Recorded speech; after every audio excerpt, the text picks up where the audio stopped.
بسم الله والحمد لله والصلاة والسلام على رسول الله. في ليلة شعبان جاني كادو يعمل 66 كيف تفرح بيه الصغار والكبار. إن شاء الله سهمكم منه ساعة في الجنة، إن شاء الله يبارك زيد له خياني وأمي. كانوا هكا معناتها في رحلة، رحلة استجمام في مدينة هكا زغوان ودار زغوان، فمعناتها ودوني به الباكو هذايا فيه الحلو هذايا اللي يحبوه التوانسة وغير التوانسة. معناتها أكثر حلو معناتها تنجم يعني تهديه معناتها للأجانب، معناتها للأصدقاء للأحباب معناتها لا غير الجنسية التونسية، هو الكعك الورقة هذايا، وخاصة كيف يكون من زغوان راهو ينجح ياسر ويفرحوا به. سواء معناتها كان باش تتعلموا صنعة وإلا باش تهدي معناتها تهادوا تحاببوا. نعرفوا احنا في العواشر هذيا تكثر فيها بالطبيعة، معناتها كان باش تود شكون، كان معناتها صدقات، كان كل حاجة كل خطوة بثوابها بقدرة ربي. صحيح ما ثماش مزية بين الأخوان بين كذا، لكن معناتها إن شاء الله ربي يدخل البهجة في قلوب كل من معناتها يفرح الغير، ومعناتها ويفرحوا بأبسط الأشياء. يا بغناك هذايا معناتها حلو فاخر، حلو يحمل في معناتها طيات ومعانيه برشا الكثير الكثير. تاريخ معناتها عائلات تونسية أندلسية، وتاريخ معناتها زغوان تحديدا. حلو تحفون فاخر وبنين، والحاجة اللي باهية معناتها خاصة الأحباء معناتها كالسكر الخفيف. هاكا جبت لكم هكا فكرة معناتها اللي يحب هكا يتهداو. كيف كيف زادة فكرة ليلة القرش هكا نعرفوها، ليلة القرش هذيك اللي تسبق ليلة رمضان، ليلة الشك. نعملوا فيها الحلو زادة ونهديو لبعضنا الحلو. هاكا معناتها فكرة باهية، ردوا بالكم تنساوها.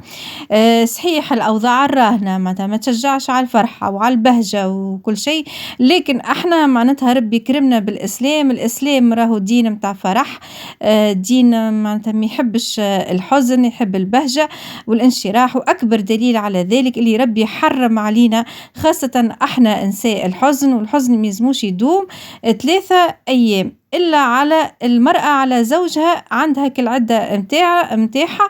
وإن شاء الله ربي يحفظ الأزواج الكل والزوجات الكل، وإن شاء الله ربي يبلغنا رمضان لا فاقدين ولا مفقودين إن شاء الله. هذا الكل قلت لكم سهمكم منه في الجنة. صحيح غالي غالي معناتها، أما يستاهل الحقيقة.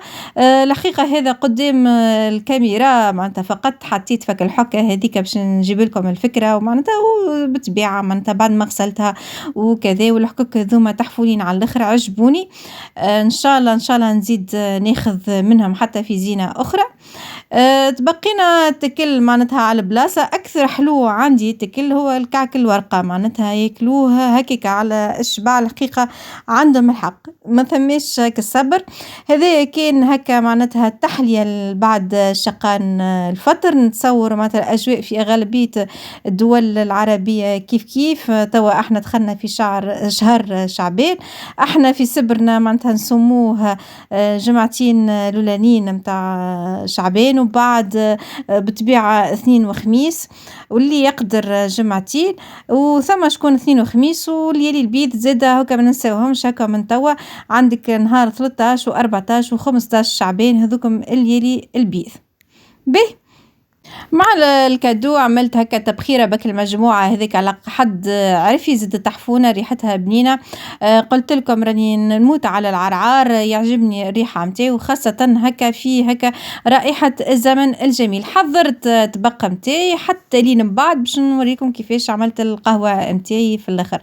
به لهنا غسلت السي شقينا فطرنا وكل شيء. هذه معناتها سابق بيوم الحقيقة.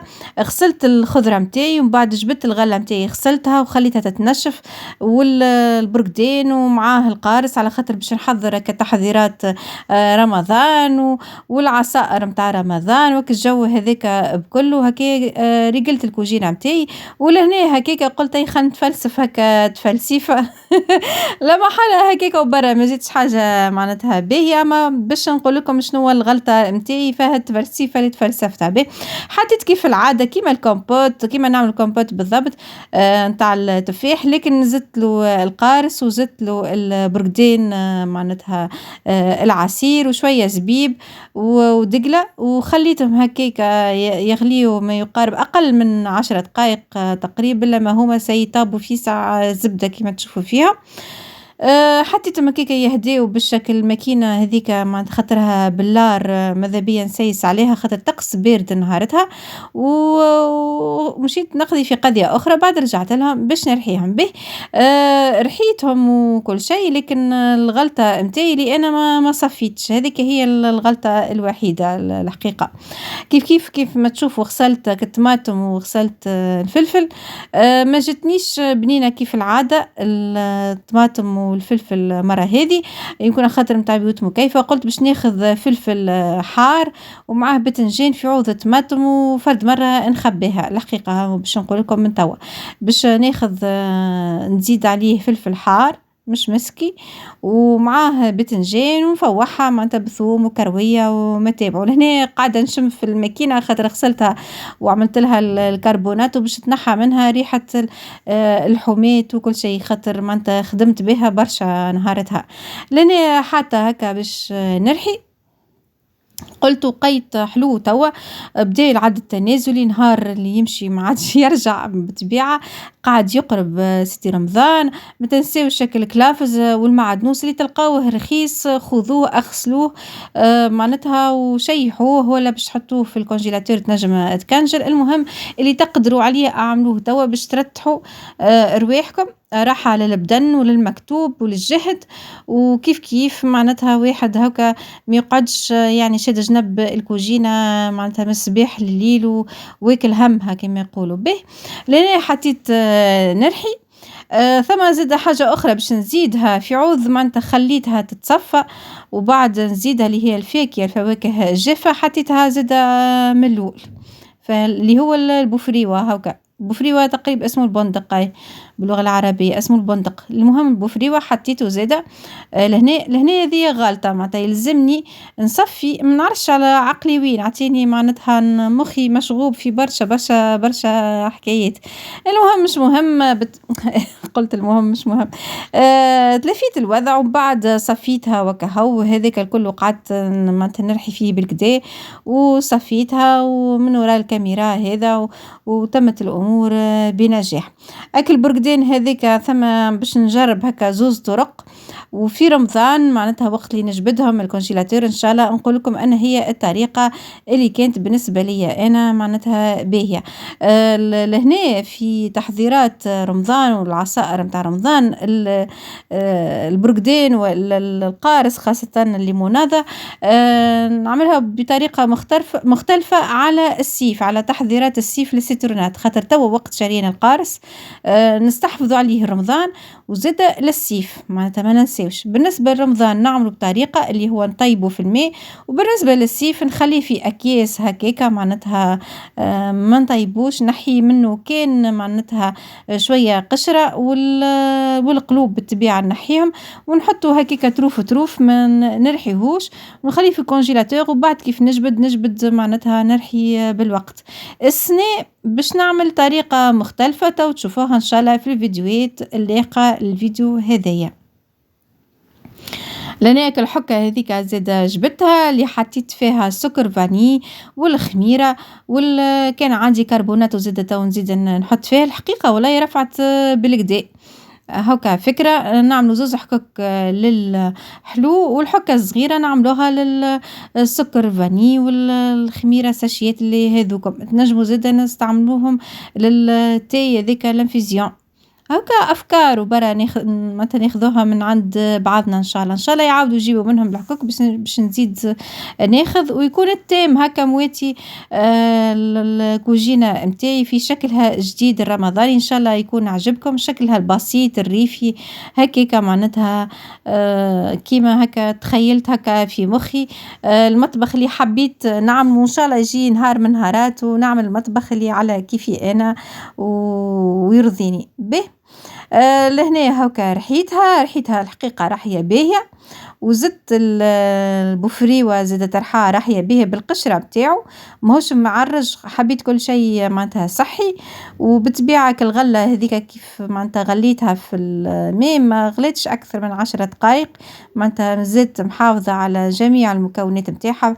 لهنا العصير ما تشربش بالطبيعة على خاطرو سخون، يلزمو معناتها يبات ليلة في الفريجيدير ومن غدّا نستعملوه، وقبل هذاكا يلزمنا معناتها نزيدوه قدّو هو ماء ومعناتها نعصروه مليح مليح باش يخرج هاك الخلاصة متاعو، وهاك الألياف هاذوكم كيما تشوفوا اللي قلقوني لهنا وأنا نصب في الدبوزة، هاذوكم نتخلصوا منهم ولا نزيدوا نعاودوا نرحيوهم رحية باهية كيف ما عملت أنا من غدوة.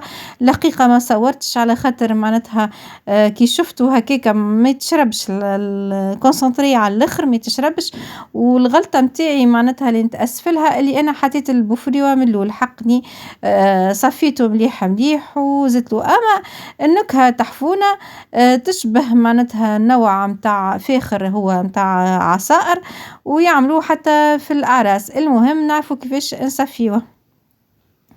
لهنا ما نخليكمش عاد بلاش وصفة هاكا على الطاير، عملت بيتزا هذيا الحقيقة كانت سحور كانت طيبت على أساس قُلت طيب باش ننقّص على روحي من غدوة، ومن غدوة نجي نزيّنها وهاكا هو نحطها في الكونجيلاتور كيف هاكا، كيف نجي من الخدمة نلقاها كيما رزق الحلال، فلأ ما صبروش. عملتها راهو لهنا تظهر البيتزا معناتها إيطالية، لكن عملتها بالعجينة التونسية اللي معناتها الفارينة تتلم بالحليب. تنجموا ترجعوا معناتها الفيديو مش متاع آخر مرة عملت البيتزا، الفيديو معناتها اللي عملت فيها بيتزا كاري. كيف زادا البيتزا ذيك آخر مرة اللي عملتها روعة عالمية البيتزا الإيطالية، المهم نخليوها مستحسن تخمر أكثر من 12 ساعة، أنا وقتها ما صبرتش عليها برشا. لأني عملت القهوة العربي متاعي، غليت الماء حطيت له السكر وبعد حطيت على الفنجان مغرفة ونص بن، مغرفة متاع قهوة ونص بن، تحسب أنت الفناجن اللي حطيتهم ماء تولي على كل فنجان تحط مغرفة ونص بعد ما تغلي الماء متاعك، هذه على طريقتي أنا في القهوة، ونطفي عليها ديريكت وبعد نصبها كيف ما تشوفوا هيك قهوة هكا بوجه، حطيت معها نسيب الكتب واللي بقى من كعك الورقة تبخيرة هكايا بعد هكا صلاة العشاء، ويا ربي ورضاك إن شاء الله ربي أدمها نعمة واحفظها من الزوال إن شاء الله. يكون الفيديو الخفيف ظريف هذايا نال استحسانكم وحصلت فيه حتى تريف هكا إفادة. دمتم في رعاية الرحمن وحفظه الكريم.